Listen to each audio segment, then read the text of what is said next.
तो वीरेंद्र यादव ने बताया कि मैं बेंगलोर में एक फैक्ट्री में काम करता था, ठीक है।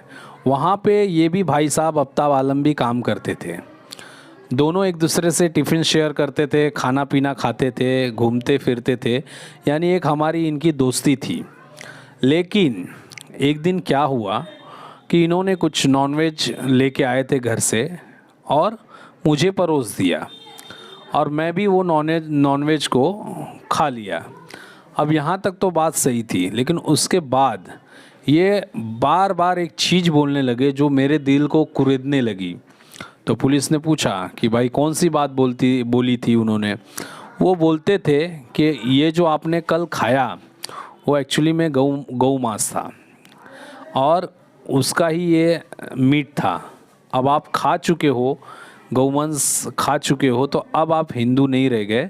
एक काम करो, आप हमारे साथ हमारे इसमें आ जाइए, हमारे दीन को स्वीकार कर लीजिए। तो पहले तो वो मजाक में समझे कि यार हो सकता है दोस्त है, मजाक कर रहा है ऐसा वैसा। लेकिन लगातार पहले दिन, दूसरे दिन, तीसरे दिन, चौथे दिन, एक हफ्ता, 10 दिन तक सेम बात रिपीट की गई, सेम टू सेम ये सब चीज़ें रिपीट की गई कि नहीं यह सही बात है। और अफ्ताब आलम के चेहरे पे एकदम सीरियसनेस दिख रहा था कि वो बंदा कितना सीरियस है। एक्चुअली में हुआ यूँ कि वह किसी जिहादी संगठन से संचालित व्यक्ति था और उसका मेन अक्यूज टारगेट था जो बेचारे गरीब हिंदू रहते हैं और उन्हें कैसे भी बरगला के, फुसला के, फंसा के उनको चेंज करवाना। जैसे कि वीरेंद्र यादव फैक्ट्री में काम कर रहा था और उसके साथ में ये भी काम कर रहा था, तो उसको कहीं ना कहीं समझ में आ गया था कि ये बंदे को पैसे की ज़रूरत है तो ही वो इतना दूर आके काम कर रहा है।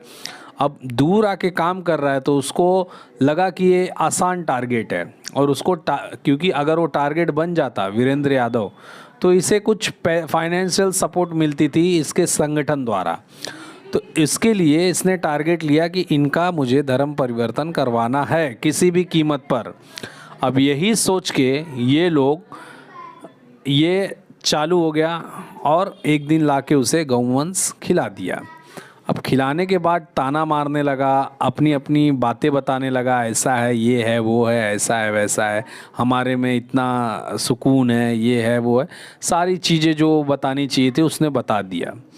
बताने के बाद हुआ यूँ कि इसने ऑफ़र किया कि भाई हमारे दिन के साथ आ जाइए। तो वीरेंद्र यादव ने बोला कि तू सही बोल रहा है, तो उसने जिसकी कसम खानी भी नहीं थी